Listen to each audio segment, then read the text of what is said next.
There we go. What's going on, everybody? I see people, I see comments on the StreamYard stream. I'm back. You can't really see my eyeballs, can you? But they're still definitely in there. G'day, children. Welcome to Old Man Leon's story time. I got my Dame Edna glasses. I got my big semi-hollow guitar, and we're smashing riffs today, just like we used to in the old day, kids. What's up with the Grandpa's Jazz Box? What is up with it? It's a bit of a Grandpa knew what was up.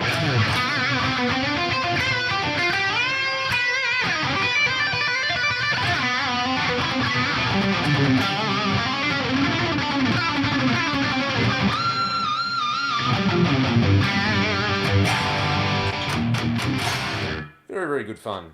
This is currently, so for anyone who didn't catch the stream yesterday, I'm in Sydney for 2 months, so I'm playing a show over here, and I bought this guitar because I kind of wanted to play it for the show, but the jack is like, you know, slightly intermittent, so I need to get that sorted out before I play it in the show, but I have two other guitars here with me. I've got my DGT and I've got my Rubatos, so they're the show guitars at the moment. The DGT will probably come back once this gets sorted out, and that will be the hotel room guitar. So yeah, that's what's going on. How do you keep that from excessively feeding back at stage volume? I haven't had an issue with it. I mean, I used it for a bunch of the rehearsals, and it was cool. I'm pretty sure the pickups are old T-tops, and I'm pretty sure they're wax spotted, and I'm playing through a fractal, so I've got a little bit of gating going on, which is cool. It's definitely on that edge kind of thing. So yeah. So and I'm playing on headphones at the moment, so there's no chance for it to feedback at the moment. Yeah, I was apologies to Pete and everybody else. Hopefully, it'll be really cool to jump on his show. I would love that. I was watching the opening game of the Cricket World Cup, and I went and got a coffee, and I've had a pretty lazy morning, so we had a double show yesterday, so I was pretty balked after that, which was cool. The show's been going great, which is what it's all about. So, Michael Toran, what is up? Superfan number one. How was the concert at the Bowl yesterday, bro? Yeah. Well, it's funny when people talk about grandpa guitars now, right? Because think about it, like Steve Vai's old enough to be a grandfather. Tony Iommi's old enough to be a great grandfather. So Tony, Sabbath invented metal, man. So it's great grandpa music now. And hey, my granddad was cool. So it's probably cooler than I will ever be. So there's that as well. Exactly. Ashen De Silva, hello from Sri Lanka. Hey man, what's going on? One place I would love to visit. I'm a cricket nut, obviously, so I feel like we share a bond there. The very first game of cricket I ever saw live was Sri Lanka versus the West Indies, a one-day game, and that was the Ranatunga era. So yeah, he was like public enemy number one because they just won the World Cup in '96. It was probably '97, and yeah, they beat Australia, which was unheard of. So that's one place I would love to go. Yeah, we've got multiple De Silvas in here. What's going on? We're getting the family back together right now. That's awesome. What's everyone doing on their, I guess it's probably a Sunday, early Sunday morning, late Saturday for people in the States, right? Yeah. What's everyone up to? What's everyone been playing on? How was Malmsteen? Did you offer him a donut? I was speaking about this yesterday. He has his routine. He's very, very particular. He is very demanding. As long as you meet all the demands, everything goes well. And kudos to the touring company, especially the tour manager Marcelo, for sorting the man out. But yeah, we didn't meet him. That's not what we're there for.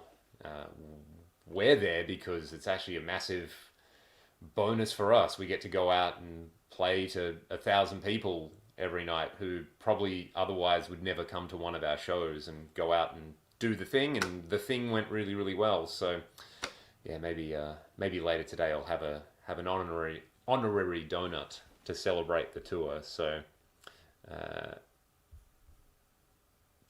what was somebody saying about something. Where did I miss it? Here we go. I got a new Thial Guild signature. Oh, dude, how is it? They look super rad, man. I mean, this gives me Soundgarden vibes, right? I know Chris had that.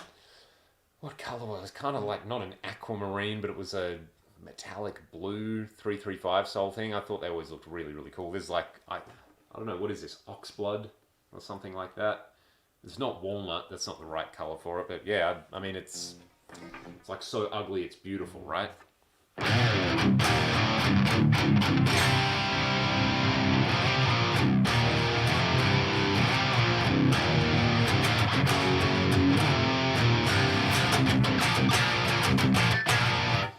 Crispy Sonover was doing some Jerry Reed. Dude, what a monster player, hey?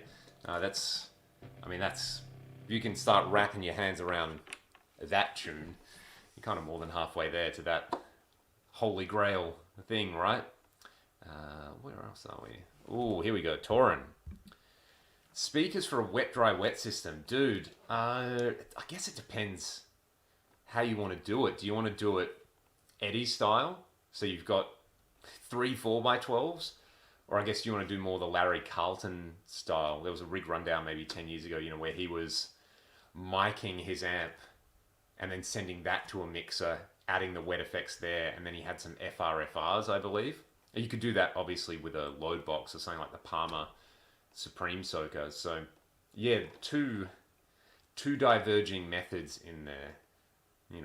I reckon having, I really like the sound of greenbacks, but you could, if you did something contrasting, right? Maybe look, this would be my Michael Tauren approved setup, right?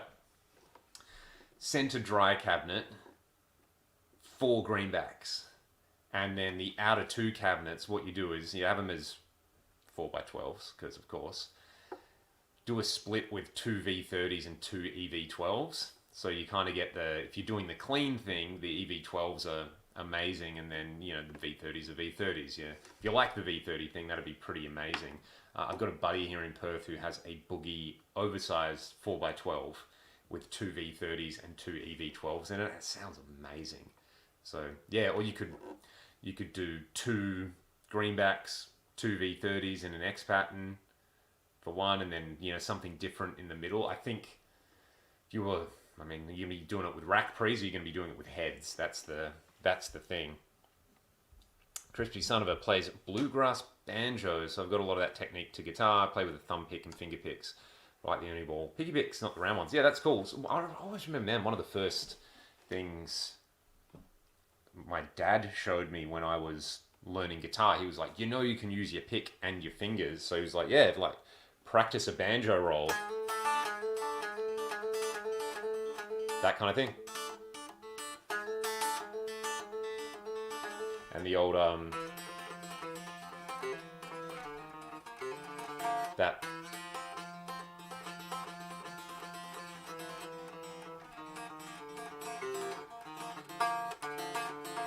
And it's also, if you want to practice cross-picking, a great.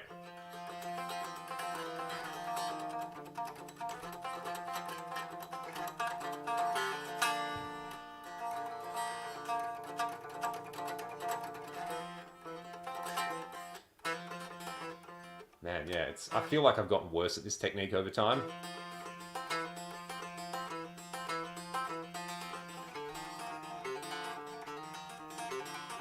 Yeah, Steve Martin he's got some chops, doesn't he? Everyone knows him as that guy, but yeah, I didn't realize he was so proficient. My in-laws were showing me a clip of him playing live, and it's like, whoa, the dude's got the chops, man. That's awesome. And hello, John. Thanks for tuning in. And Paul, got your first PRS, a CE24. What did you get, Paul? Did you get a newer one? Or did you get a pre-2010 CE24? Because they're basically, the earlier ones, the original ones, are basically custom 24s with a bolt-on neck. And the newer ones are a slightly different thing. The carve is slightly different, and they don't have the same hardware. Well, they don't have the same bridge as the cores. I've got an early 90s one that's getting refretted at the moment. and I've got a 2016 CE24 standard, so it's all mahogany satin, which is awesome. I got really lucky and scored that one locally for a really, really great price, and it was basically unplayed. I nearly bought that guitar with me actually, so yeah, that's a killer instrument. I'm really, really impressed with it. Really, really just dig the snappiness and the, what do they have in the 8515 pickups now? I really, really like. So, Paul, it's 2019. Cool. So you'd have 8515s in there, and the very, very similar setup to what I've got. How's the neck profile on it, Paul? Because I find mine is quite shallow and thin, which I don't normally like, but I do like on that guitar. Let's see. I modified the Fred Kelly thumb picks with a Tortex. Oh, dude. That sounds good, because I like, where are we? Using these, which I just like because I don't drop them as much. But it'd be super awesome having that as a thumb pick.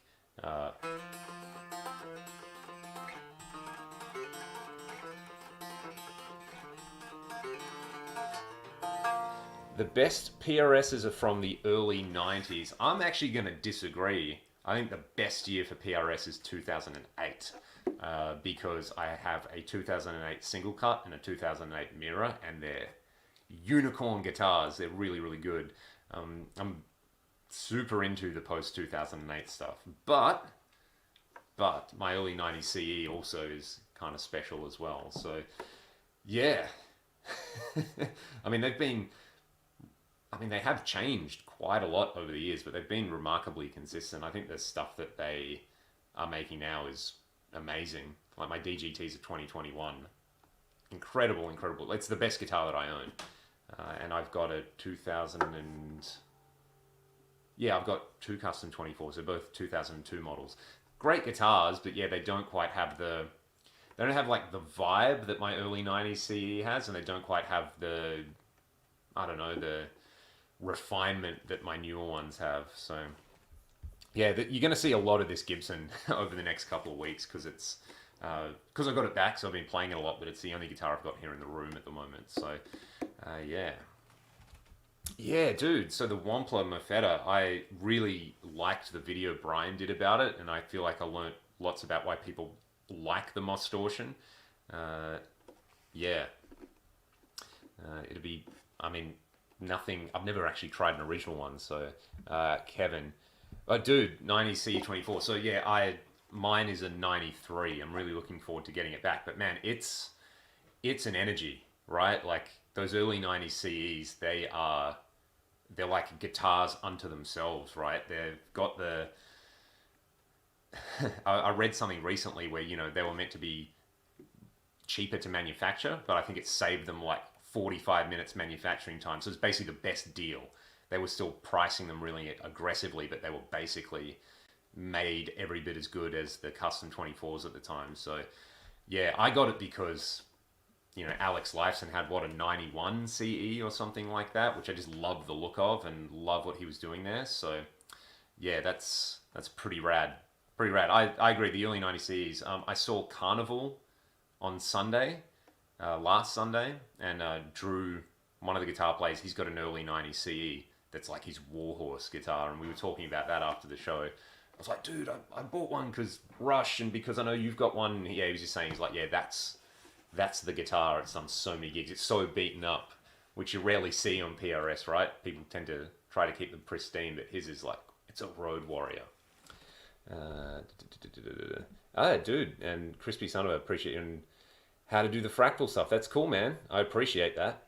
It's great fun. I love doing those videos. And thank you to Gary for the super chat, man. Well, we're going into winter, so tell you what, you have a great summer for me, and hopefully it's a great winter down here as well. So yesterday rained all day. It was like a monsoon. We've had lovely weather all week in Sydney, and then yesterday was just miserable. People still came out to the shows, which was good though, so that was a plus. It didn't stop people coming out. I guess people are used to it here. So yeah, man, I appreciate the super chat. And you got any questions or you got any requests, dude, please let me know. Let's see where we at. Joe Alba rode my bike to the local guitar shop and paid about $50 for a Distortion after I saw the Vi ad in Guitar Magazine. Sounded like trash through my PB Bandit. Yeah, man, it's we've all got one of those stories, right? Where it's like I had this Holy Grail thing before it was a Holy Grail thing, and I gave it away. So that's kind of how it goes. So did a show with the UAFX line. Rummy, what's up, man? Finally a model I can gel with the knobs, make on the fly adjustment. Does it replace my Freeba? No, have it in case where DR is required. Yeah, it seems like such a no-brainer. If you're like, I normally just use an amp and a few pedals, but then I can't take the amp. What's going to behave like the amp and be like the amp to use and be small? So yeah, I really want to check one out, especially because it's, when they came out with the amp in a box pedals, I really like the Vox one. I thought that was super cool. I've got a review video with it. But I was like, why isn't there a Marshall? Like, just give me a Marshall tone in a box. That's what I want. So it'd be cool if they did a 2203 one. I think that would be the source. That'd be super cool because I mean that's just the classic sound, right? For so much stuff. The Plexi thing's amazing. You can get it's its own thing. But I always feel like the default rock guitar tone for me is like, well, you start with the JCM 800 2203 circuit and you kind of go from there. You can go to the Plexi thing, you can go to some other things, but yeah, that with a boost, some generous pitch detune, and I'm in my happy place. So we've got Furies. Hey, dude. Hope Philly's treating you well. Thanks for tuning into the chat. Let me know any questions. And Funky Stick Man, Jeff Hendricks. Hey, everyone wish Jeff a happy birthday for the other day. Jeff is a mod on my Discord and a long-time watcher, and we've chatted a bunch, and overall certified legend. Does a lot of work behind the scenes here, so I hope you're well, dude, and hope the fam is good, and I hope the tones are flowing and the ideas are flowing. And Jeff's got some fantastic videos on his YouTube channel as well, which you should check out, especially some kind of synth-based stuff. Awesome. Like, it's always just lovely hanging out and chatting. So there you go. Everyone wish him a happy birthday because I think he deserves it. Where are we? John Deshane, Plexi all the way for me. Just something about them. Yeah, man. It's like, it's something I feel like the last year or two I've rediscovered my love of Marshalls, which is why I bought an old, not a Plexi, but a 2959 and had it kind of, it was already modded a little bit, but I've got it so you can use it like a Plexi, or you can have the extra gain stage in front and get something different going on.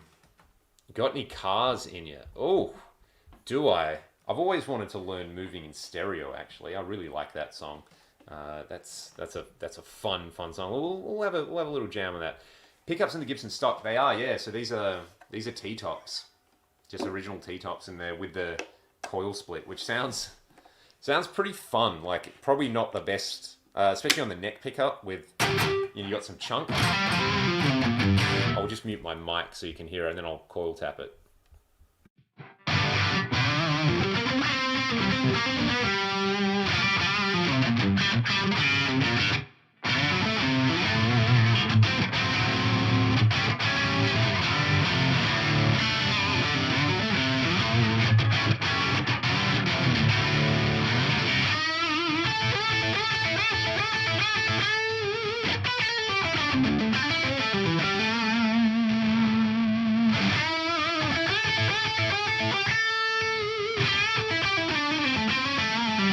It's interesting, right? It's definitely doesn't sound like a Strat. It's kind of more like a Gretsch thing when you go to that.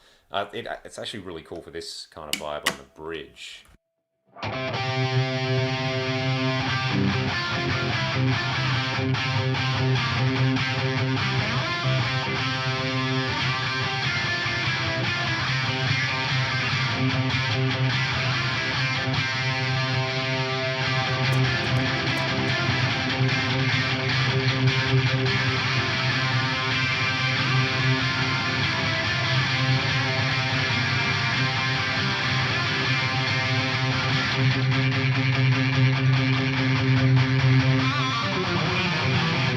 Way more of a Gretsch vibe going on, right? So it's good for the Malcolm thing as well.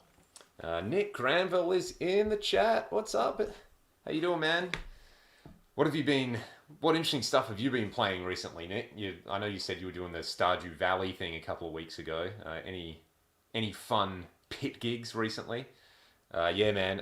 And look, dude, I feel like maybe I watched one of your videos with your semi hollow or something like that, and I was like, oh yeah, that's kind of inspiring. And if uh, you want to do the Robin Ford thing as well, I feel like a semi hollow's kind of great. Not that I can do the Robin Ford thing as well. Leonardo, dude, I would so love to come to Brazil and play. I feel like we've got lots and lots of fans over there, which is cool, and that you know, like especially rock and metal in South America seems appreciated in a very fervent manner. This one is from Sashank. Do you reckon the Ampero stage is worth it for the studio or just the live rig? Either or, man. Like I think the amp models sound fantastic. I think it's pretty hard to beat at the price point. If you don't have the budget for a Helix or a Fractal, that's absolutely the way I would go. The specs on there are great. Like the Boogie models and the Marshall models sound really good, so I'm pretty happy. And some of the time-based effects are killer. Absolutely killer. Anyway, let's go to... What were we going to do? What were we going to do? I was going to play... No, I just played some cold... Oh, we're going to do some cars. Yeah. Elliot Eason, super interesting dude as well. Nick, Palmerston North for Jazz and Blues Festival. Dude, well, have a good time. Play some tasty things for me, my man. Let's go.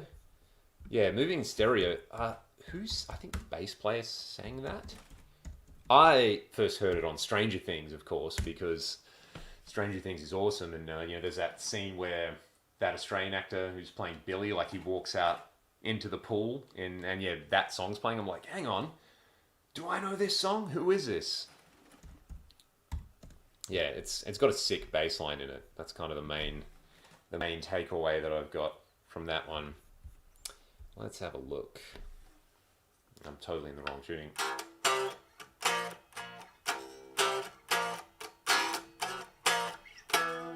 Hey, where are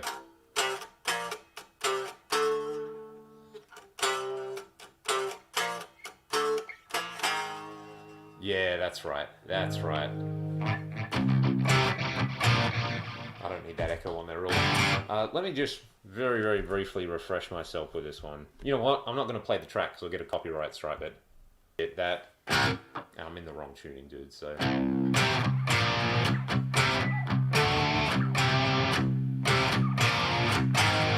Like that is just so late 70s to me.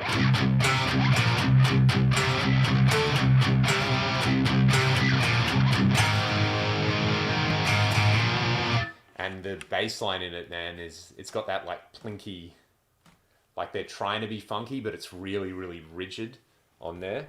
Yeah, great band. Very underrated band. Cars in Drop C is a vibe, isn't it? Oh, dude, no.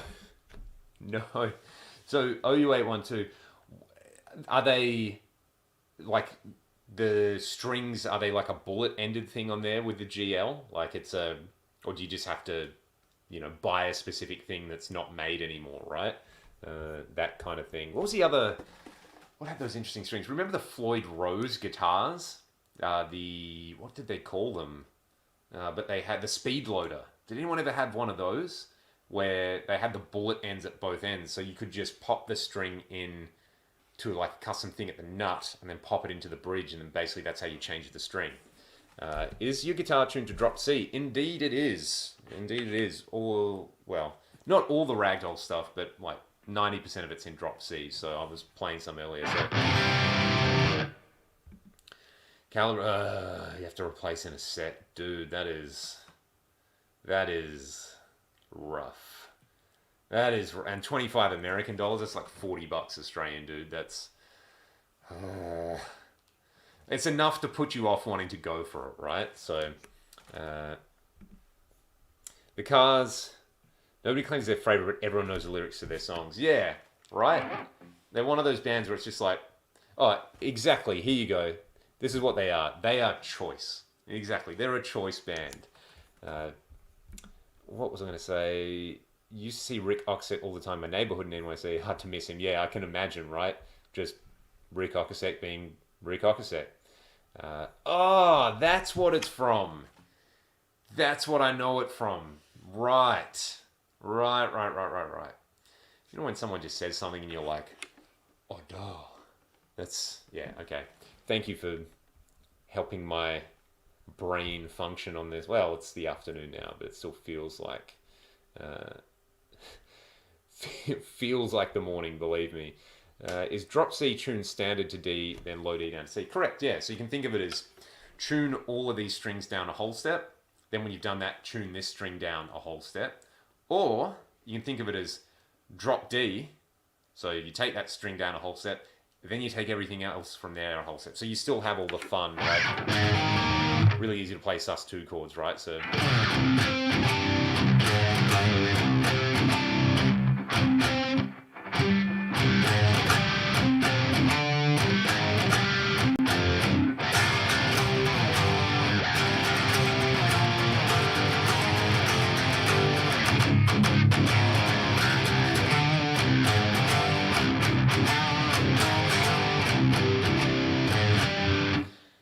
sick riff. Right, how's a gig going in Sydney? It's going well, man. We got show number 6 tonight, so I think that means after tonight there's less than 50 shows to go. But yeah, it's good. It's been the first week has been full on. So I got in the Friday before last, so I've been here for 9 days now, and Saturday, Sunday, Monday, Tuesday were full day tech rehearsals, getting the show up. And I mean, the New Zealand shows went really, really well, and there's just been enough changes where it's not really the same show anymore. Like there's, I think 2 or 3 people have changed. Like they're the same cast, but they're doing a slightly different act. So there's been different songs in there, and there's that, and the songs are in different order, so it means all the transitions, like the walk-ons and walk-offs, are different, and just the fact that it's live, is like, okay, cool. Well, how are we gonna deal with? Is the transition gonna take 10 seconds tonight? Is it gonna take 30 seconds tonight? So, yeah, there's some really fun tunes in the show. Like we get one of the hand balance acts, where someone's like 5 or 6 meters in the air, balancing on one hand on an apparatus. We're just playing sissy strut, so. Which is great for that kind of thing. It's really, really playful. Squeaky floor. I'm not used to this. So yeah, the shows are going killer. Do I use 12s for that? I'm going to answer multiple questions in one. Have I used Elixir strings? Yes, I use the NanoWeb 10 to 52 set on everything. They're my favorite strings. So I do. And then I'm not playing 12s on this. These are just 10 to 52s, and they're pretty slinky, but I think they're heavy enough for playing in drop Cs. So yeah. What was the other question on here? How do you like your action and why? And do you tend to set it similarly? It's pretty similar for each of them. I like it pretty low. The easier the guitar is to play, the better for me. So I went through the whole high action 13 gauge strings thing when I was like 15. Did that for about a year, which I think was cool. Definitely helped developing vibrato and bending and things like that, because it's impossible to play. But yeah, for something like this where I've got to do 55 shows in 7 or 8 weeks, I do not want to injure myself just for, macho reasons or something. So the easier the guitar is to play, the better for me. And you know what? The better the setup, the better intoned it is, the better it sounds. So yeah, that's just personal preference for me. And I like to play legato and I like to play widdly fast stuff. So having a low action means you can do all that.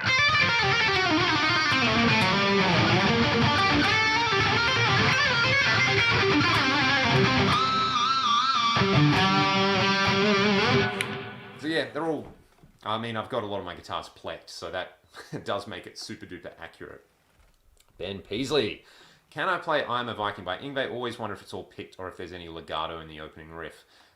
Chris Brooks has a video breaking this down, and Chris is probably better at Yngwie than Yngwie these days, so I'm going to defer to Chris, where I was practicing this a little bit, and he's got a book, and I think a second book coming out just with like how to Malmsteen. So you should probably check that one out because it's amazing. But from memory,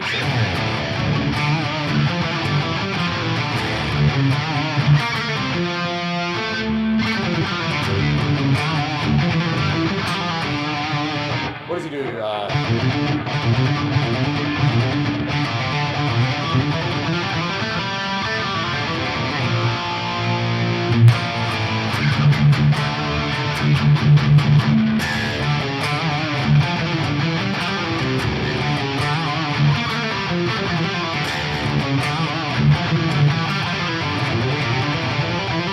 No, that's not it.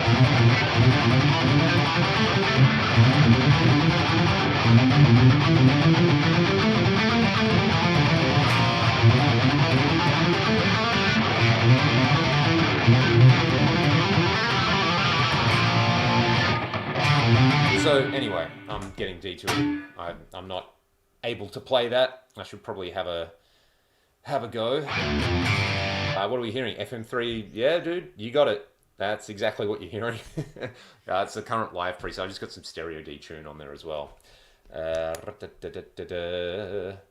What was I going to say? What are we talking about? I'm a Viking. So yeah, from memory. Don't trust my memory, but there is a bonus hammer-on in there, which, so the sequence, right?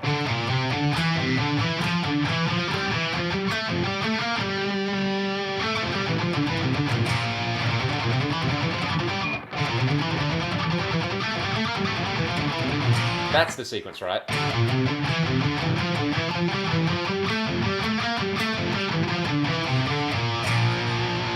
Or something close to it.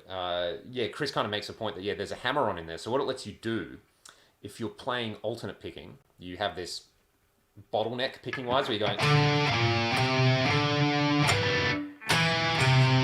that, the downstroke...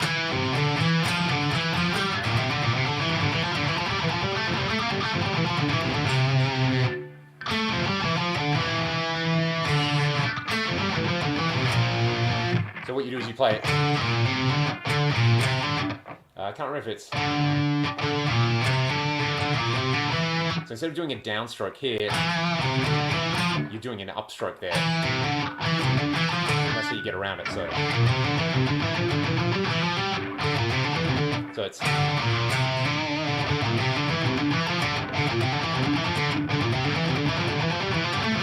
And again...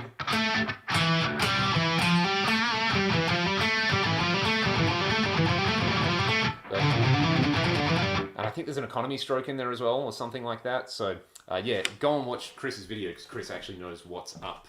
And he's incredible, man. Like, what a monster player.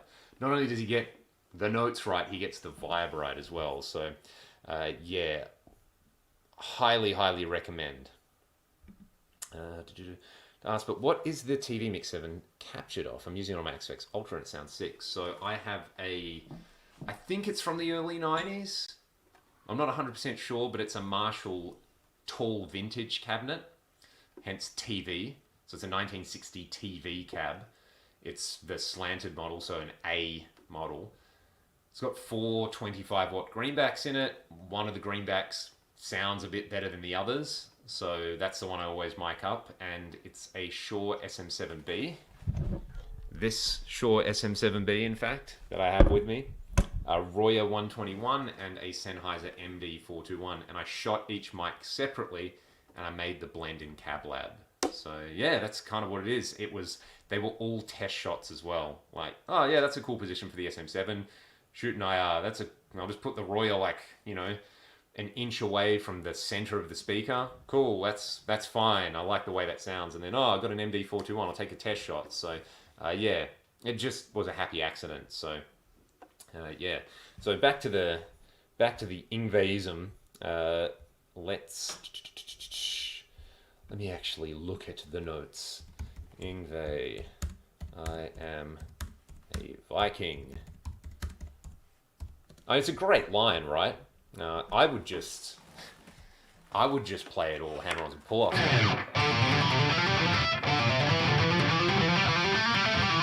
You know.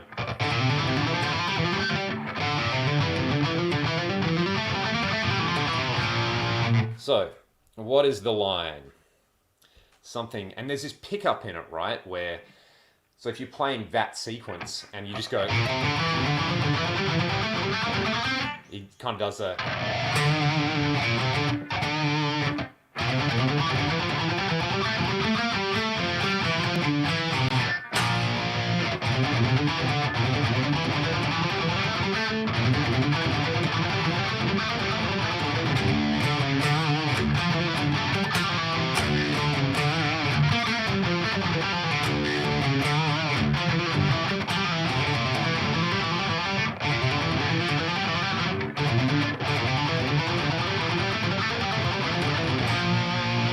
Something like that. That's, look. This isn't super great at the moment. So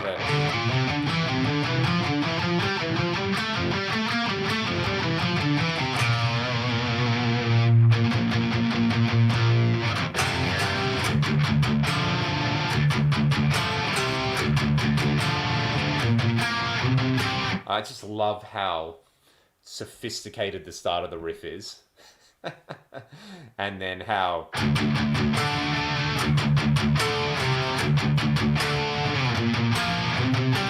You know, meaty it is. And we've got a super in here from Brother Doom. Thank you, man.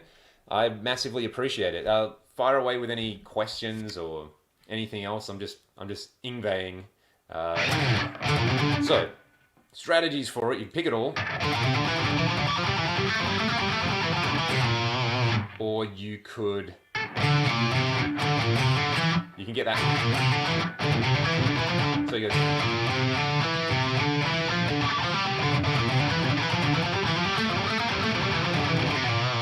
Or you could.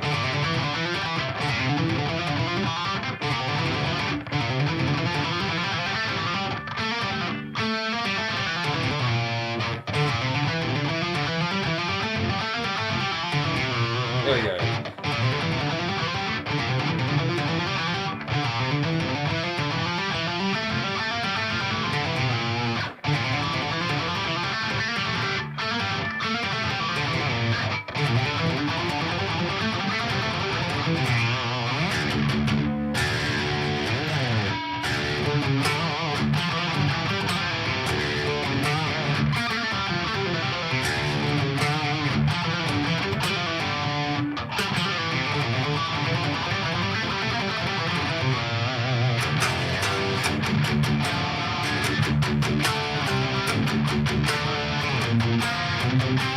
I mean, a lyrical masterpiece, right? I am a Viking, and you will taste my steel. So good. There's a YouTube tutorial on practicing drum rudiments to improve picking technique. Yeah, it's interesting. Look, there's stuff like this where it's awesome to go down this rabbit hole, technically, right? But I feel like it's very much like going to the gym, right? What do you want to get out of it? Do you want to be a bit healthier?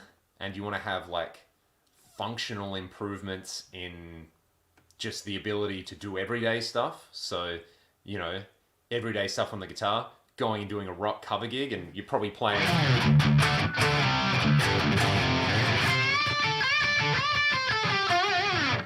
Or do you want to, you know, become like a professional bodybuilder or something? Do you want to lean into the absolute body dysmorphia and never be happy with anything? So there's like a fine line with this stuff, right? Where, you know,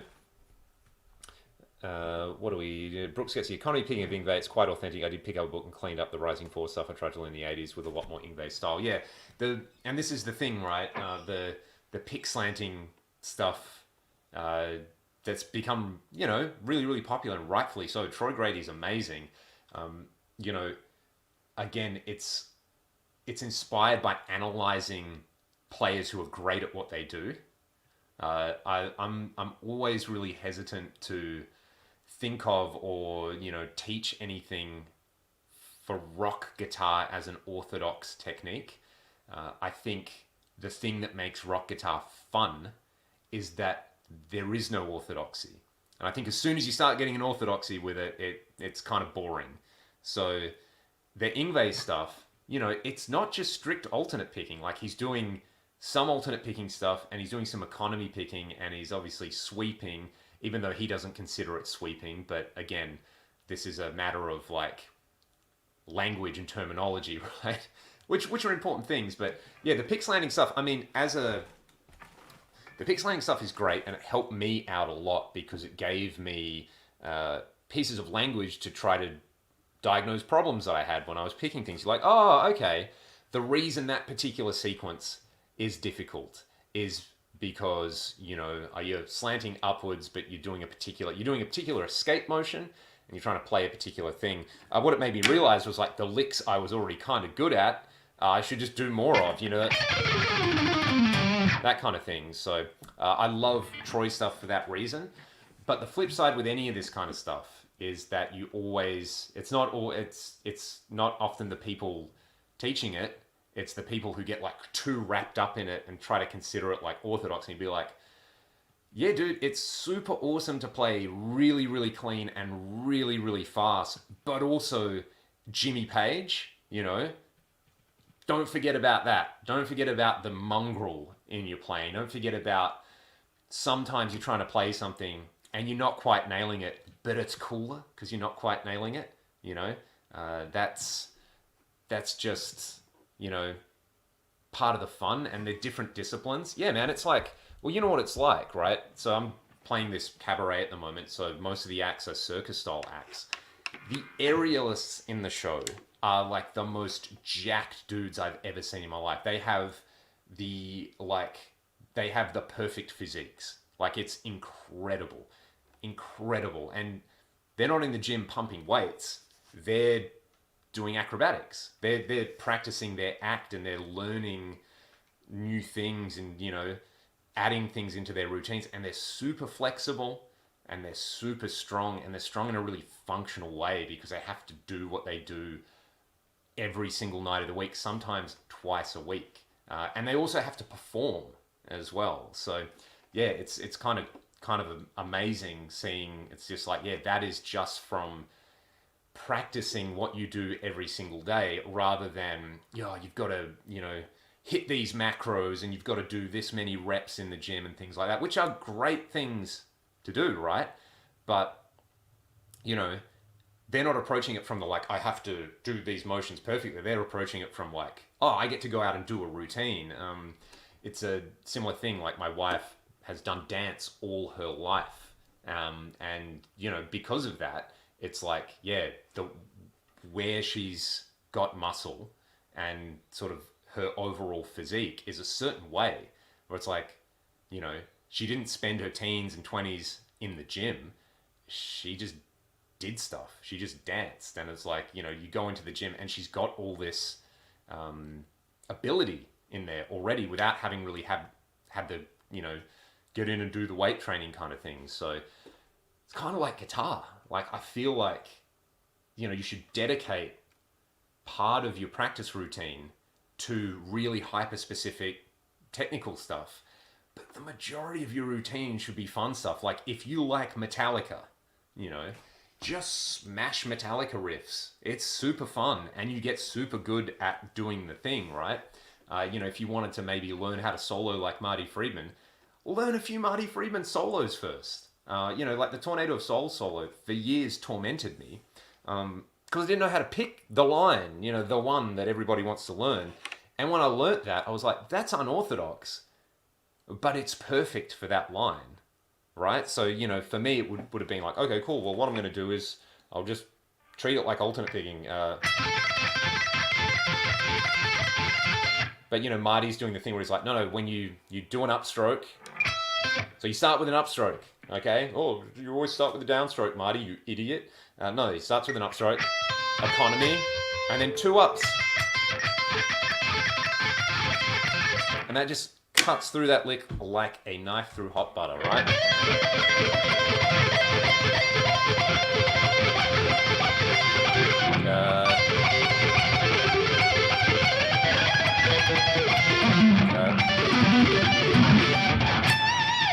It's crazy, like, you know, I could do all the Paul Gilbert stuff, but I couldn't do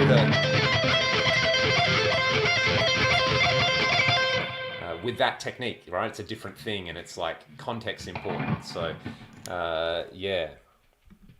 And also, yeah, there's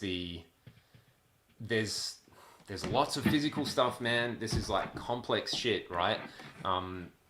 You know, if you're trying to do super sophisticated lead guitar stuff, the neurological stuff that's happening is different to like down picking thrash riffs, right?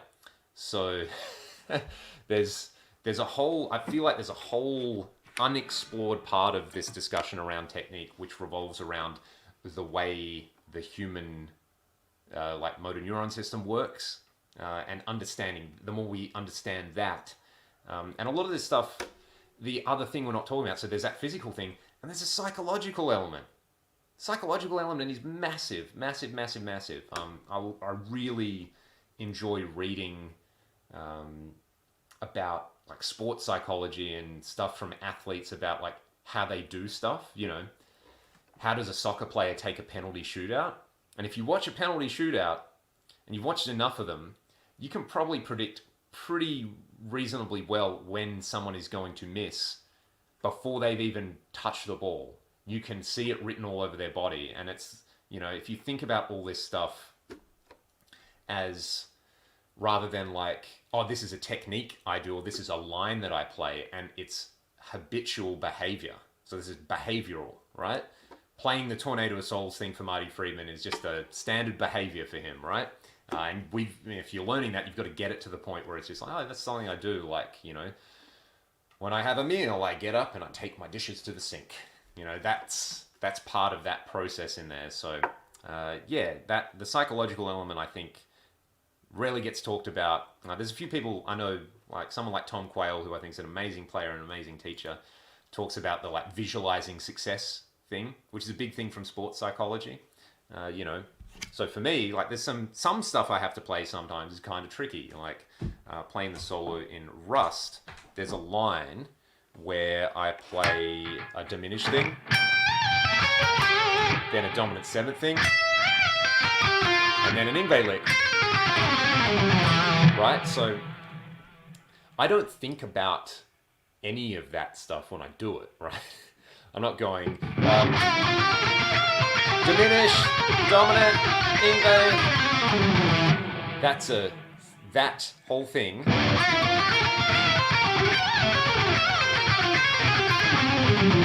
I'm just visualizing where I want to be. So I'm visualizing successfully playing it. And I just tell myself, you got this. And you know what? If I don't nail it, I don't care. Because that part ends really fast. And I've got to go from this.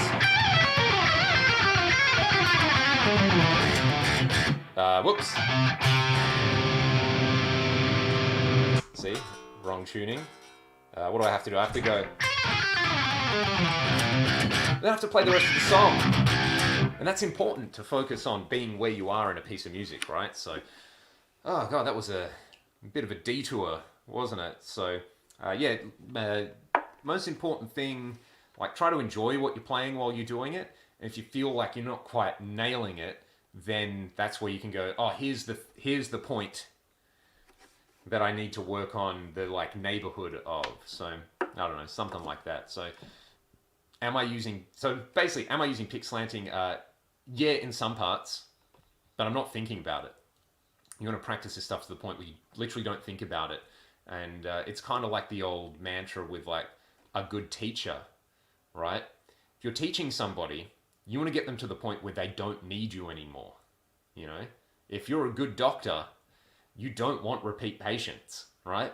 You want to help people and you want to fix them, and then you want them to go and live happy, healthy lives. It's a similar thing with like techniques. You want to get the technique happening, and then you just want it to become an extension of what you do. Anyway, I'm sounding as new age as I look right now, so uh, uh, the where were we? We're playing the Forgotten Part Two. Great song, agreed, man. Heavy, yeah. This is a great way of putting it, actually. Heavy mellow, as opposed to mellow heavy, right? Yeah. So yeah, man, that's the joy of all this stuff. There's so many pieces of music. Um, yeah, it's pretty fun. Pretty fun. Did someone say heaven above? I need to play that riff. I've been prompted. I've been prompted.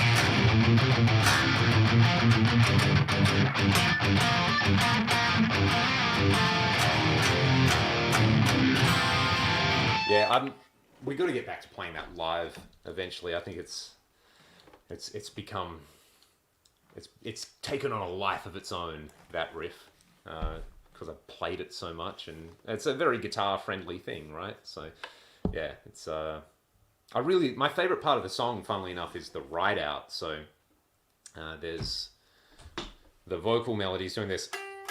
Where am I? But the guitar part goes.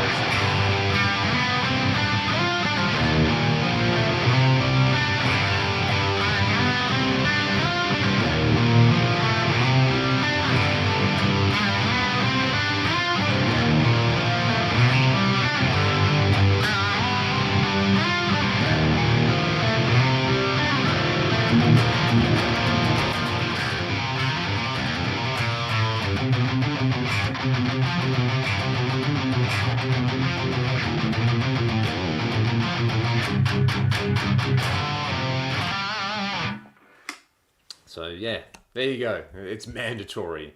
And not mandatory, and like, oh, I have to play that riff. I enjoy it every time I play it. Do I offer Skype or Zoom guitar lessons? I do. You can find my email on the info part of my page. Flick me an email, mate, or PM me on Instagram, and we can talk about how it all works. So, what do we have here? Angel Naves.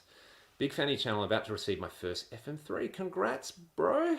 I'm playing mine at the moment. I love it so much. It's I was saying yesterday I got to program some fresh sounds in here. Actually, you know what we can do? I'm just going to hang out for maybe another 5 or 10 minutes on here, guys. So if you got questions, let me know. But let's do this. What do I want? Can I do this? Can I hit that one and hit share? Okay, 1 sec. Yeah, look at that. Awesome. What I wanted to do yesterday was I wanted to pop together this preset. And where are we? It's like a tape pitch shifting thing. So what you do is you get your inputs happening and, I don't know, a clean amp or something. No, I don't want a cab. Look at me, ladies and gentlemen, professional at work. You can also use the quick build, which works even better. So we go amp. I'm just going to go amp, cab, tape, delay. And delay. So what do I want? I definitely don't want the 5153 stealth red. What do I have? Let's go Dumble. Let's go the usual TV cab. I'm just using the good old blocks library here at the moment. I think I have this saved as a... Do I have it saved in here? Maybe I have to build it from scratch. I think I'm going to have to build it from scratch. It's a fun one to build from scratch. So we'll go mono tape. We'll have the mix up nice and high. And what you do is you set a core delay time. Like I'm going to go a long-ish delay time. So I might go a whole note. And then actually let's go a half note at this tempo. Cool. So then what you do is you have... No, there's mono BBD. I want mono tape. There we go. So the mono tape it's using physical modeling, so you've got a motor speed parameter in here. So what you do is you attach an LFO to the motor speed. So imagine a tape deck speeding it up and slowing it down, right? We'll go LFO 1A, and we'll have the range from 0.5 to 1. Beautiful. And I'll go to the controller section, and you can see over here LFO 1. I'm going to set it to be a square wave. So it's just going to oscillate between maximum and minimum, and we'll set the rate. Actually, we'll set the rate to be another rhythmic subdivision, maybe a quarter note. Quarter note's probably way too fast. Let's make it a whole note. Cool. So it's kind of synchronized with the core delay time. And this is what you get. This is kind of rad. Hear that?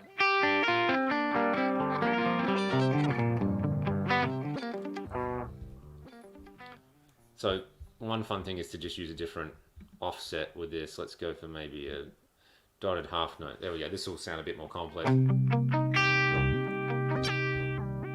Yeah, that's what we want. So now we've got... And we can have 2 delay heads in there. I could pan them out. Yeah. So check this out. Hey, let's put some reverb on the end. Let's go a big lush thing like maybe the Stratocumulus. That's a great sounding verb. Crank the mix up. Right, now I've just got this ambient fun. And thank you to Sad Wings Raging for the super chat. So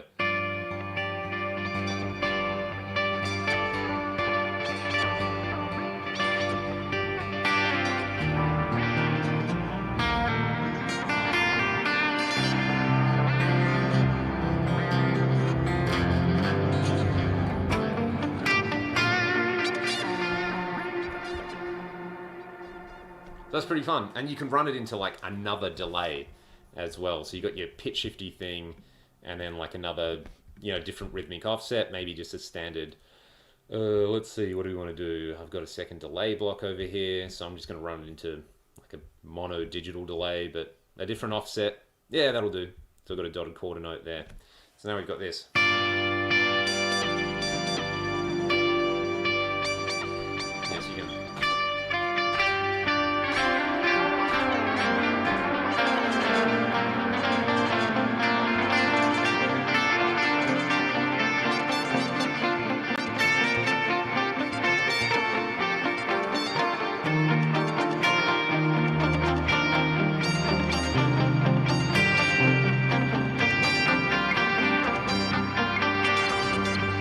Pretty fun, right?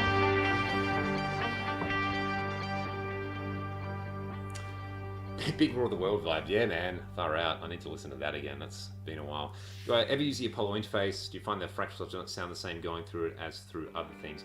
I'm using my Apollo at the moment. So FM3, I'm taking the digital output of it, so the SPDIF output, into the digital in of the Apollos. So yeah, basically that way I'm saving an extra stage of DA to AD conversion, and then I'm just getting the pure digital signal out of it, right? So the Apollo's not doing anything, but I'm using the Apollo mic preamps for my mic so I can talk. So hell yeah, man. Big tool vibe with that, right? I feel like Adam would dig this in a big way.